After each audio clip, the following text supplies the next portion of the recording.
Welcome back to day 52 of the Victorian coronavirus state of emergency. How are you doing, Quark? I'm trying to keep my wits about me, but I think if I cut them down, I can keep them to a couple of half wits. Very nice. All right. Got a soccer game playing in the background. Australia versus Canada, World Cup 98 on Nintendo 64. It is 14 minutes into the first half, and Australia is winning 4-1. They're actually pretty evenly matched up, unlike that other game. Anyway, I'll get right into it. We're under a minute. Are you good to go? Yeah. Book 4, Chapter 6 of Swimming. That men naturally... Oh, sorry. Gotta fix up the... I know I said I did the framing before, but my head was being cut off. Okay. You don't want your head to get cut off. No. You really do, if you don't have a spare head, you have to take care of the one you got. Oh, yeah. Okay, thank you. That men swim naturally, if not disturbed by fear. That men, being drowned and sunk, do float the 9th day when their gall breaketh. That women drowned swim prone, but men supine or upon their backs, are popular affirmations, whereto we cannot assent. Okay, yeah, good. That doesn't make much sense to me either. And first, that man should swim naturally because we observe it is no lesson unto other animals. We cannot well conclude, for other animals swim in the same manner as they go, and need no other way of motion for natation in the water, than for progression upon the land. And this is true, whether they move per latera, that is, 2 legs of one side together, which is tolutation or ambling, or per diametrum, lifting 1 foot before and the cross foot behind, which is succession, fuccuffation, or trotting, or whether per frontum or quadratum, as Scaliger terms it, upon a square base, the legs of both sides moving together, as frogs and salient animals, which is properly called leaping. For by these motions they are able to support and impel themselves in water without alteration in the stroke of their legs or position of their body. Okay, he seems to just be setting up his argument here by talking about the numerous ways that animals are able to achieve locomotion. That word, it doesn't seem to have a proper... I don't think it's persisted in the current use, but there's succussion, which is a splashing sound elicited when a patient is shaken, which is indicative of fluid and air in a body cavity. Okay, that is interesting. It's good to know. Yeah, that really threw me. Also, tolutation. Yeah. It's not as important. It's just capitalized with a T, so it's like, is that supposed to be an actually important word? I shall continue to read. It's a pacing or ambling. Oh, thank you. It does say after it, or ambling. Thank you. Wouldn't have known otherwise. But with man it is performed otherwise, for in regard of sight he alters his natural posture and swimmeth prone, whereas he walketh erect. Again, in progression the arms move parallel to the legs, and the arms and legs unto each other. But in natation they intersect and make all sorts of angles. And lastly, in progressive motion, the arms and legs do move successively, but that's what it says. And lastly, in progressive motion, the arms and legs do move successively, but in notation both together, all which aptly to perform, and so as to support and advance the body, it is a point of art. And so as some in their young and docile years could never attain, but although it be acquired by art, yet is there somewhat more of nature in it than we observe in other habits, nor will it strictly fall under that definition. For once obtained, it is not to be removed, nor is there any who disuse did ever yet forget it. Nor is there any who from disuse did ever yet forget it. Not so sure exactly what he's going on about there. Yeah, I'm not sure. Secondly, that persons drowned arise and float the 9th day when their gall breaketh is a questionable determination, both in the time and cause. For the time of floating, it is uncertain according to the time of putrefaction, which shall retard or accelerate according to the subject and season of the year. For as we observe, cats and mice will arise unequally and at different times, though drowned at the same. Okay. Such as are fat do commonly float, approacheth nearest unto... Such as are fat do commonly float soonest, for their bodies soonest ferment, and that substance approacheth nearest unto air. And this is one of Aristotle's reasons why dead eels will not float, because, saith he, they have but slender bellies and little fat. I think that body fat does float. If you got relatively more of it, you should float relatively easily. It seems to be also suggesting that they ferment the fat, which helps create that situation. All right. Good to know. Is that true, though? I'm not sure. Oh. I mean, fermented things can bloat, so maybe. It might be an artifact of the terminology of the time that he's saying the word ferment. Because he goes on to talk about corruptive fermentation in the next paragraph. Ah, okay. You know, I'm a little bit worried at the soccer game. There is some advertising, and I can clearly see it on the screen in front of me. I'm going to have to change that for next time. I'll put on something that doesn't have ads. Star Wars episode Run Racer? I don't know. I'm going to keep reading. As for the cause, it is not so reasonably imputed unto the breaking of the gall as the putrefaction or corruptive fermentation of the body, where the unnatural heat prevailing, the putrefying parts do suffer a turgescence and inflation, and becoming airy and spumous affect to approach the air and ascend unto the surface of the water. Why drowned bodies float after a time is in the side margins here. And this is also evidenced in eggs,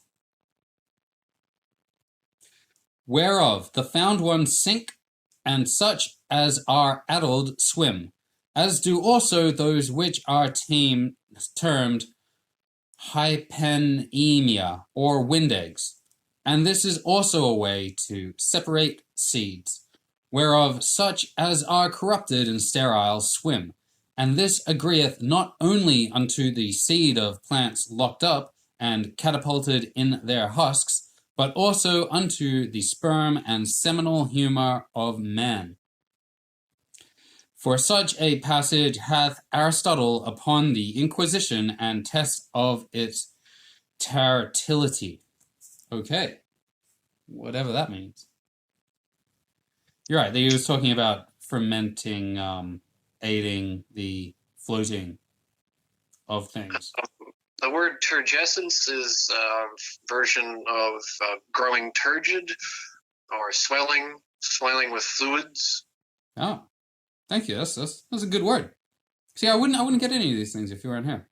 And it would be hard for me to relate them with the headphones. I still might try the headphones thing again at some point, but I need to really hear it back, and I haven't bothered to do that. So really, it's my own fault. I gotta get good at this and take it seriously after that point. All right, you ready? Yep. Okay. That the breaking... Oh, I'm holding a drink.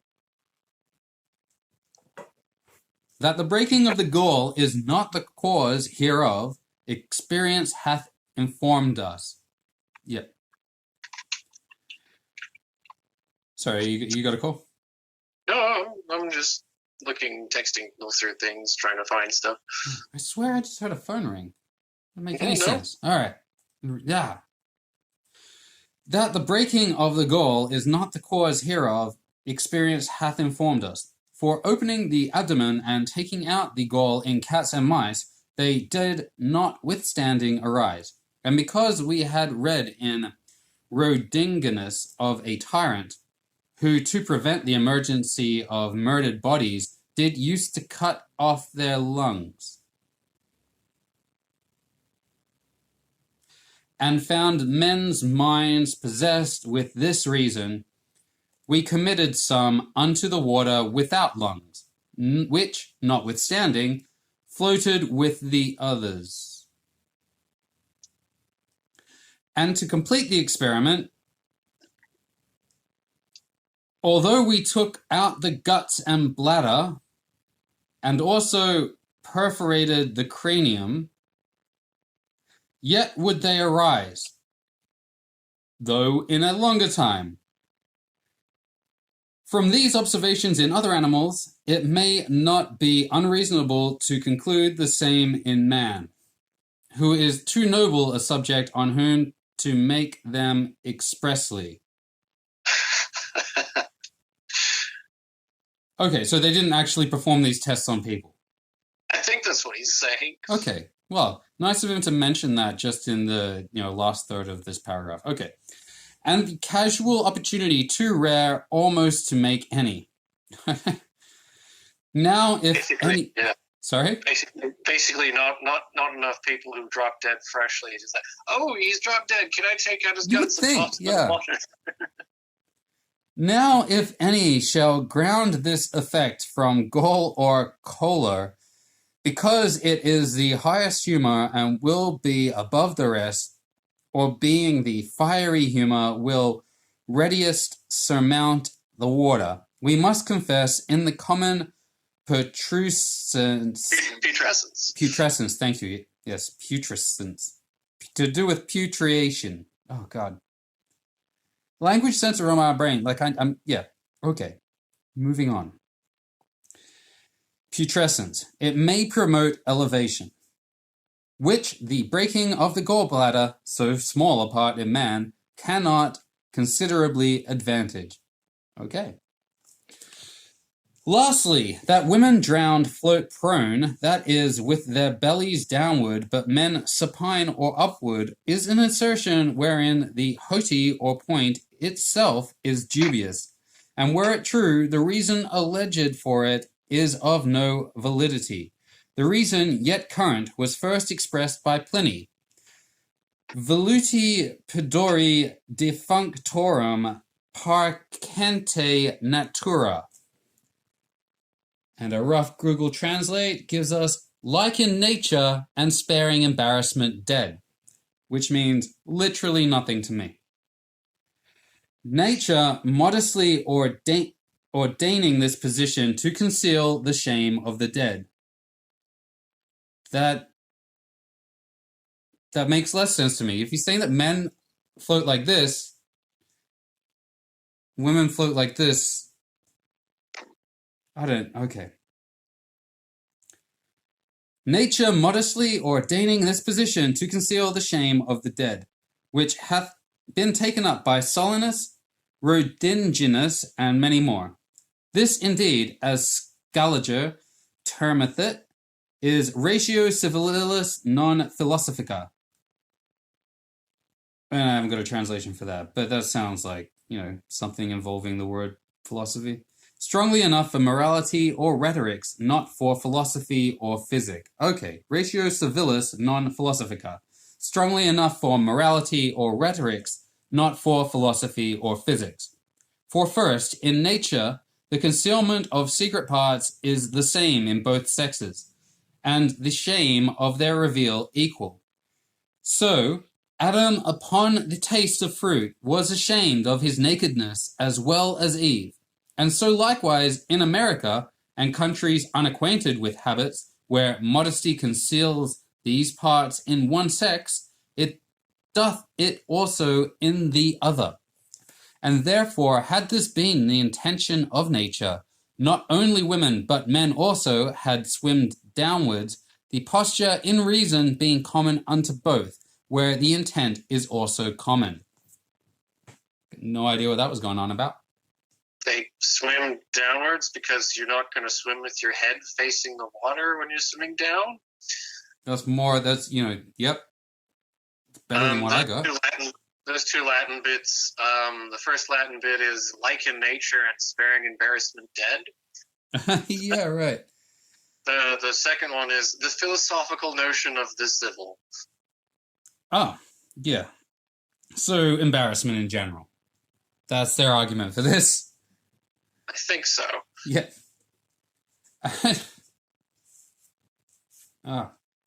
Whiskey on my mustache, and because I'm speaking so loud, I'm spitting it on the book. I'm getting really sick of this beard. I keep eating and getting mouthfuls of hair in my food. I hate it. But a beard is the best thing at storing the meal you're having for later. Yeah, that joke isn't. Yeah, yeah. I think I just the other day uploaded that where you made that. That was like a week ago or something. But yeah, yes. Also, I'm not gonna shave the beard because I'm committing to this bit. Quarantine beard. It's all in good fun. At some point, I'll probably have to wear a face mask, maybe, and then I might have to get rid of the beard. Okay. And then I'll get an infection from an ingrown hair, and we'll be out of antibiotics, and I won't be able to see a doctor, and I'll die. Okay. Again. Sorry? Not a laughing matter. No. Well, that's why I started growing this beard, was because at the start of the year, I did get an infection. I know you might have heard this because I talked to all my friends about it, because it was disgusting. I had an infected ingrown hair after shaving, and it was bad. It was like a gigantic pimple. It smelled like Anyway, the hair was like this long at the end of it when it eventually came out, and I don't need that happening again. So beard and careful eating. Again, while herein we commend the modesty, we condemn the wisdom of nature. For that prone position we make her contrive unto the woman, where best agreeable unto the man, in whom the secret parts are very anterior and more discoverable in supine and upward posture. Yes, of course they're anterior. Secret as well. Just hold on. I'm just going to keep going. It's probably just, I don't know if I can say it better than that. All right, I can't make it funnier than the way that it was just said. All right. And therefore, Scaliger, declining this reason, hath recurred unto another from the difference of parts in both sexes. We have a translation here. Quod ventre vastro sunt mulieres plenaque intestinis, itaque minus impluter, and subsidet in aenier maribus quibus nates, preponderant. The women were belly vastra, and vastra is capitalized, large intestines, and therefore less satisfied, upon which the buttocks of the male empty the preponderant. No idea what that meant. If so, then men with great bellies will flow downward, and only callipygae, and women largely composed behind upward. What? I could give my thoughts on that, but my misunderstanding here might be as large as his misunderstanding, anyway. Just maybe maybe the women's reproductive organs, like the uterus goes up and the penis hangs down? I'm confused by the term float downward. What is I'm confused How a does lot of the anything time, float now downward? more so. Okay. But anatomists observe, anatomists observe that to make the larger cavity for the infant and hanch bones into women, and consequently the parts appendant and more protuberant than they are in men. They who ascribe the cores unto the breasts of women take not away the doubt, for they revolve not why children float downward. For they resolve not why children float downward, who are included in that sex, though not in the reason alleged. But hereof we cease to discourse, let we undertake to afford a reason of the golden tooth, that is, to invent or assign a cause when we remain unsatisfied or unassured of the effect. And then in the margins, although this margin has an asterisk, and I can't see an asterisk anywhere at all, ever before in this book possibly, and to the asterisk it says, of the cause whereof much dispute was made, and at last proved an imposture. Okay, that's there's a thing here on the Chicago equivalent. They're talking about a tooth that was supposedly a golden tooth that was apparently said to have been grown naturally in the mouth of a Flemish boy in the late 16th century. Well, that's some bullshit right there. Okay, yeah, thank you. I wouldn't have known that. And I guess the asterisk is just referring to, because in the book here, golden is hyphenated to the next line. Yep. But then again, hyphens happen all the time. I think that they're just saying that on this line, on this word. Maybe not even on this word, just this bit. Okay. Last paragraph. That a mare will sooner drown than a horse, though commonly opinioned, is not, I fear, experienced. Nor is the same observed in the drowning of whelps and kitlins. Sad. Just that he's so sure of that statement. But that a man cannot shut or open his eyes under water. Easy experiment may convict. What? But that a man cannot shut or open his eyes under water. Easy experiment may convict. Whether cripples and mutilated persons who have lost the greatest part of their thighs will not sink but float, their lungs being abler to waft up their bodies. Waft. Thank you. Waft up their bodies, which are in others overpoised by the hinder legs. We have not made experiment. Thus much we observe, that animals drown downwards, and the same is observable in frogs, when the hinder legs are cut off. But in the air, most seem to perish headlong from high places. Yep. When you drop something in the air and it dies, it falls head first. Heads are heavy. However, Vulcan thrown from heaven may be made to fall on his feet. What? However, Vulcan thrown from heaven be made to fall on his feet. Okay, well, Book 4, Chapter 6 of Swimming. Before you continue, whelps and kittens are puppies and kittens. Oh, no, I know. That's why I was like, nor this, that a male or female would drown sooner is not observed in whelps and kittens. Sounds like such a sure statement that it's just, it seems sad to me that he's so sure of it. How many drowned whelps and kittens has he seen?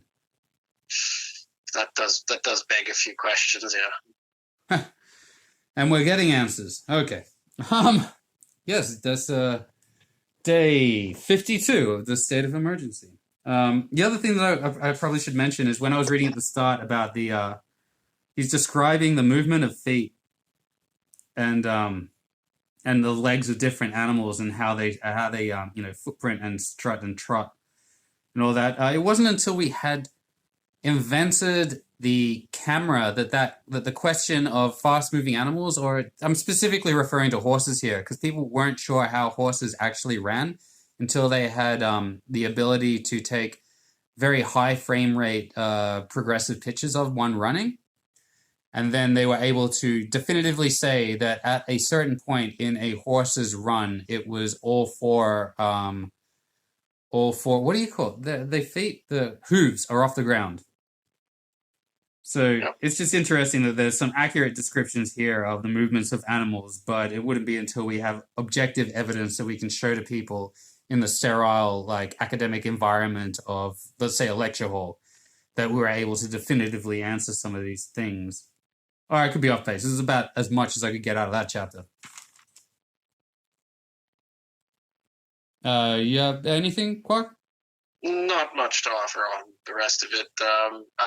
Strange that any idea of in there was, that the notion that if you take out the guts and you trepanate the skull, you're gonna not rise as much. That's just okay. That was is that molesting a corpse? An animal or a carcass? I mean, I guess it's a rigorous scientific experiment. It's just, that was a hell of a paragraph, that one. Okay, I guess, I had a couple of sheets here of notes, things to maybe say to definitively date this video. But of course, my handwriting is atrocious. What do we get? Reflexively checking a centimeter in front of you in the car as your passengers tell you that you're about to crash and they're screaming at you. But every time you've checked and you keep checking, every time they ask and they keep asking and you look a centimeter in front of you, there's nothing there. And you've done it like 10 times in the last second. So 100% of the time, there's nothing a centimeter in front of your car. So you speed up to, increase to shorten the amount of space and time between these people that just won't shut up about you crashing the car and them shutting up. That doesn't really date it. That's just something I wrote. So if people are concerned about you going the driver going too fast, don't mention it to the driver, or they'll drive faster. Maybe look a little bit ahead. I think that was the point that I was getting at. Try and look further ahead. And also there is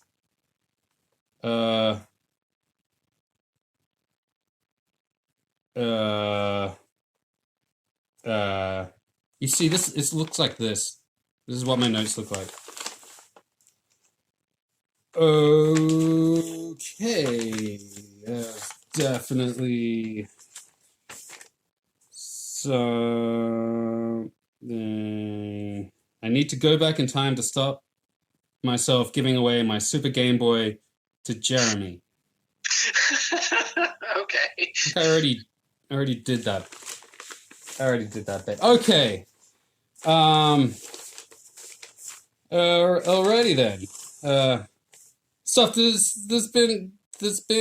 that's been happening is stuff that has already happened, and a week from now, and then it is done. How are you? I'm still here. Still got my. Maybe I only have some quarter wits, but we'll see. Oh, hey, I got it. Here we go. Cyberpunk 2077, not censored for Australian release. That happened. Yay! Yeah.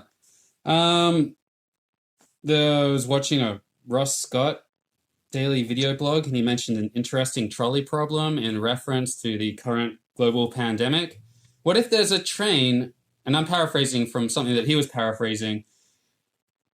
I like Ross Scott. So what if there's a train and there are people tied up on the tracks But there are also protesters there, and if you stop the train from running over the people tied up on the tracks, then the protesters are going to attack you.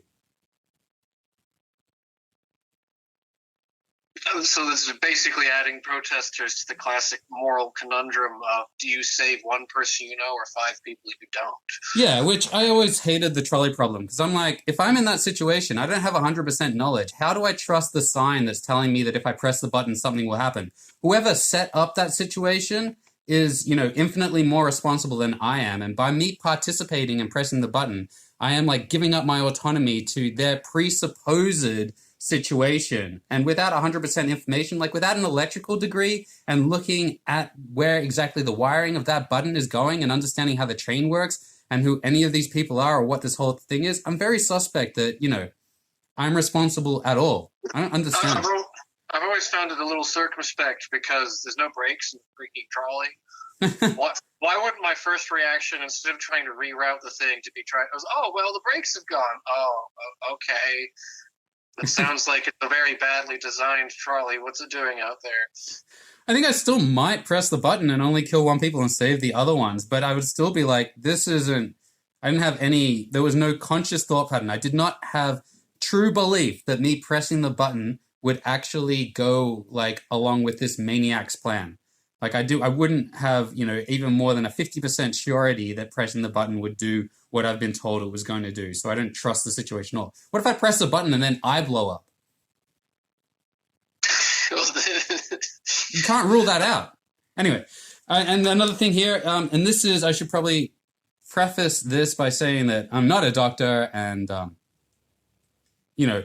just a guy reading a book on the internet, but I think it has become clear, or through rigorous testing, we have been shown that COVID-19 will not stay in your system like some other viruses have been known to do, such as, cold sore or herpes viruses, where they stay in your system and wait until you're weak again, and then you get sick again. So while it is still unclear whether or not you, after having been sick with coronavirus and gotten well, can get it again, like whether or not you can be reinfected is still unclear. We are, or at least, from the reports that I'm getting, it's pretty clear that if you get it and get well, the virus does not stay dormant in your system. Well, there goes the monetization of this video. Yeah, if this gets monetized or something, it'll be a year from after this whole thing is blown over. Okay, or we'll find that out. Yeah, like I'm not a doctor, but this is something that has been reported around the time of this video that I have heard and I thought was somewhat interesting. But yep, if it gets taken down, it gets taken down. I can always do these things again. It's fine. It does not bother me much. It would bother me if people took this as an absolute definitive thing and didn't do their own research. Definitely look into this yourself. Should have started with that, really. Okay. Sorry, you just left me. Yeah, yep, you're gone now. You're like, I'm out of here. I'm just waiting for us to get back on track. Oh, I don't have anything to add to that. Sure. All right. Well, thank you everybody for joining us. And yeah, stay safe out there. Oh, I thought we were doing chapter 7. Oh, we are, but I'm gonna pause it, and this will be actually released 2 days after it. Okay. So yeah. Oh, also, we have made tentative plans to reopen borders with New Zealand. Jacinda Ardern and Scott Morrison have come to some sort of agreement, and this is historically unprecedented, I do believe, working together on this sort of level in this sort of global climate. It's a good thing. It does seem that of the countries, Australia and New Zealand have dealt well enough with the whole thing. So.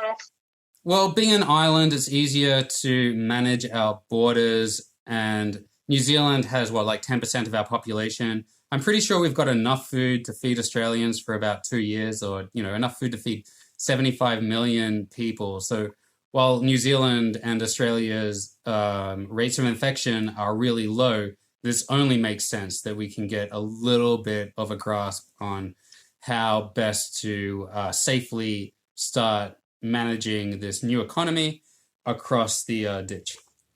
But yeah, that's all I got to really date this video. All right, thank you. Yep. Bye, everybody. Thank you for being here. La, la, la, la, la.